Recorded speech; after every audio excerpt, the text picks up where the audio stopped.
Hey there, welcome back. Okay, so week 4, we had, sorry, I'm a little discombobulated today, but let's get this done. So, week 4 of CELTA, we had 2 input sessions, one on classroom management, one on presenting new language via task or guided discovery.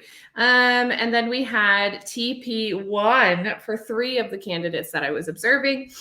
So they had their first assessed TP. I mean, yeah, anyways, we know kind of what that is. Hang on, let me move my stuff around so I can get my notes out. So classroom management, it was a typical session, hour and a half on Tuesday morning. And what we did was we started the session with the teachers' ideas about classroom management. They came up with a lot of things about like time management, TTT, making people comfortable, et cetera, et cetera. And then the main course tutor wanted to refer them to their CELTA V, because when we think of that they're being assessed, the CELTA V, which is a document that you get at the beginning of your CELTA that you have to sign, and then you document. It's kind of like the portfolio, the documentation of everything that happens. It has a section, specifically section 5, that will outline exactly the key points that the tutors are looking for while you're being assessed for your teaching practice. So the focus of the session was on setting up activities, instructions, teacher language, and the patterns of interaction.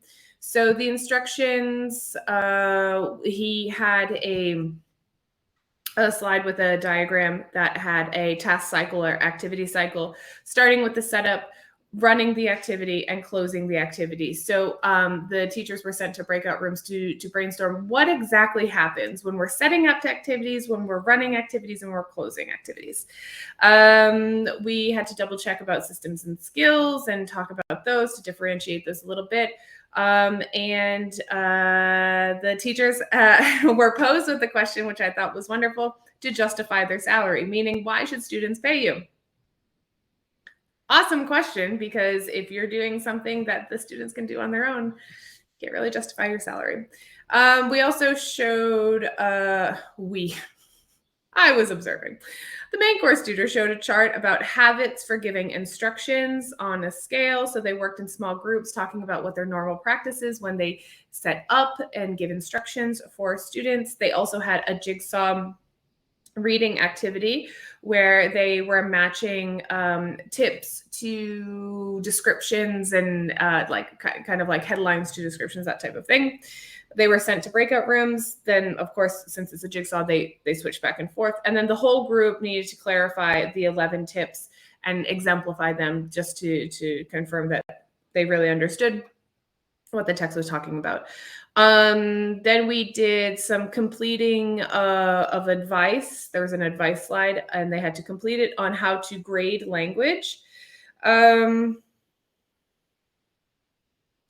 and then this slide actually had good advice and bad advice, and so they had to differentiate between what they thought was good advice and what they thought was bad advice. And there was obviously discussions because of that. And then we went through interaction patterns with visuals, and they had the pictures of the different interaction patterns that you can have in physical classroom. And then there was 2 questions that the tutor asked, is what type of activities would be beneficial from the different interaction patterns. So they had to kind of brainstorm, like, okay, if they have this type of activity, what interaction pattern would best suit that, and vice versa. And then also, what of the interaction patterns can be replicated online if possible, because some of them, they can be replicated online, but then it turns into a little bit of a mess, and you have to be really good with technology, because, for example, if you're doing like a speed dating type of thing, which I saw done successfully in my Delta lesson because Gustavo Freund is fantastic, you can do those things, but you have to be really comfortable and be able to manage that pretty quickly. The second session of the day was presenting language. It was the second session on presenting language, actually. So they were sent to breakout rooms where they were defining some terminology. So we had pre-teach vocabulary versus teaching vocabulary. Y'all, my neighbor's dog barks all day long. It's incredible and it's insane. And like, I don't understand how the woman doesn't know that her dog is barking. Like, she's inside the house, puts the dog outside the house, and just like, it doesn't bother you that it's barking. It's obviously stressed out. Put the dog inside, calm it down. Sorry.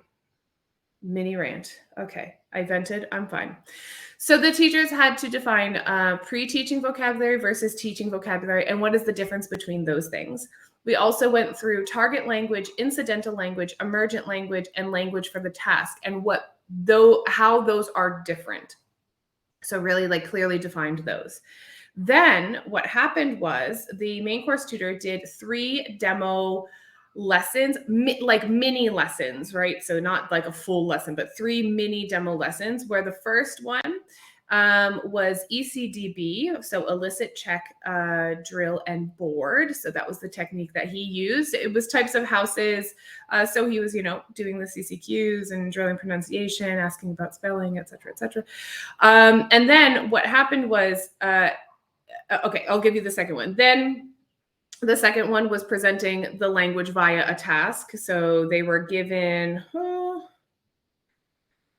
they had to match words and pictures, and they were doing something. It was a task. And then the third mini session was an album review that had a text to read, and then there was, it was a guided discovery.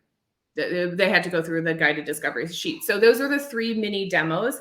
And after each demo, the main course tutor was asking, is this technique or framework that we're using here, is it ideal for teaching vocabulary or pre-teaching vocabulary, or possibly both? And is it good for target language, incidental language, emergent language, or language for the task? And so the teachers had to go through and see, okay, so for this, where is this most appropriate? What's going to be most beneficial? Like, what type of language do we use? I should say, should this technique be used to introduce what type of language? And then we did pros and cons. So we talked about the pros of this, the cons of this. So obviously ECDB is more teacher-centered, where guided discovery is more student-centered, et cetera, et cetera. So just kind of going through and discussing those things. Then, hang on. I've got a lot of, I'm taking notes and doing all that good stuff. So in terms of lesson observations, yes. So this was their first TP. The candidates did not have to submit a lesson plan. 2 of them did not, and 1 of them did. I have to say that the one that did, I thought, this was my impression, I thought it was a bit more, not successful. I mean, all the 3 lessons were fine, but I thought that because the person had spent the time to do the lesson plan, it seemed as if it flowed a little bit better, and it was like more logical. Not that the other ones didn't flow like from stage to stage. It was that it was clear. It was just clearer to me. The other 2, while not unsuccessful, one of them was focused on, there was too much focus on activities that were not related to the actual skill. So the skill was reading, and there wasn't a whole lot of reading. And I think if that person had done a lesson plan, it would have been easier for them to identify, like, ooh, this is a reading lesson, but I have a lot of activities and a lot of time dedicated to activities that don't include actually reading skills. And the other one was fine as well. Not an issue. However, because the person didn't do a lesson plan, I feel as if there were some issues, especially with language, that would have been avoided if the person had gone through the lesson planning process. So lesson plans are, a little tedious, and they take some time, and you have to go through and think about them. However, once you get to the session, it's clear that you've done your due diligence prior to the lessons. The thing that was evident for all three of the candidates was time management. There was a problem with time management. And well, I think that one, it's a little stressful to do this. Obviously, it's stressful to be to be teaching in front of people, to be teaching online, to be doing this whole process is a little stressful. So that's fine. But also, I think that there are some unrealistic expectations in terms of how things can get done and how quickly things can get done in an online environment. So I think that needs to be taken into consideration a little bit. And I also think that the candidates need to reflect a little bit on the purpose of the activities that they're doing in the stage. It seems as if, to me, from this first go round, that that the focus is very much on, I need to get through this. It's like checking boxes, you know, I need to get through these steps, like 1, 2, 3, 4, 5. And it's so focused on that, as opposed to really interacting. It's not that they don't have good rapport, and that's the thing. They interact well with the students, but really thinking about, okay, so what's the purpose of doing this stage?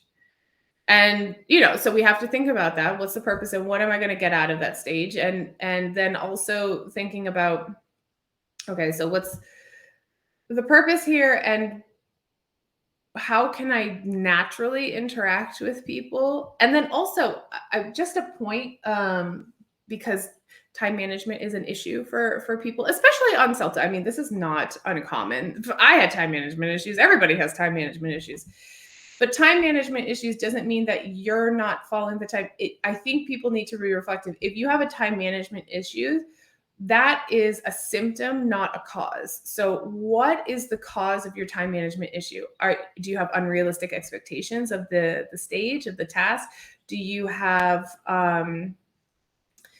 is it planned correctly? That type of thing, you know, are the instructions clear? Is the task clear? Is it efficient and objective? So I think that, you know, when we say time management issues, it's not necessarily, oh, because you don't realize that you're taking too much time. No, people know that they're taking too much time on things, but it's like, well, why?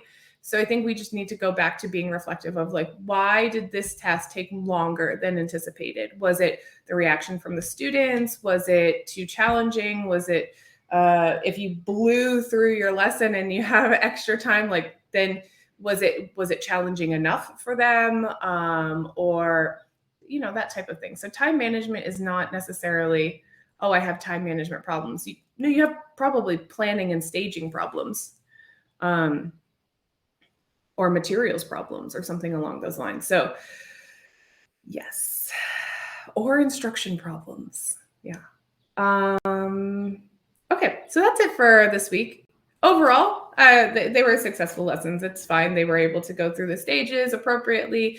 And by the end of the lesson, we were able to see that the evidence that the students were able to use the target language or to do the skills in an appropriate manner. So lesson aim achieved, but obviously some things to work on. So I will be back next week. Thanks, everyone.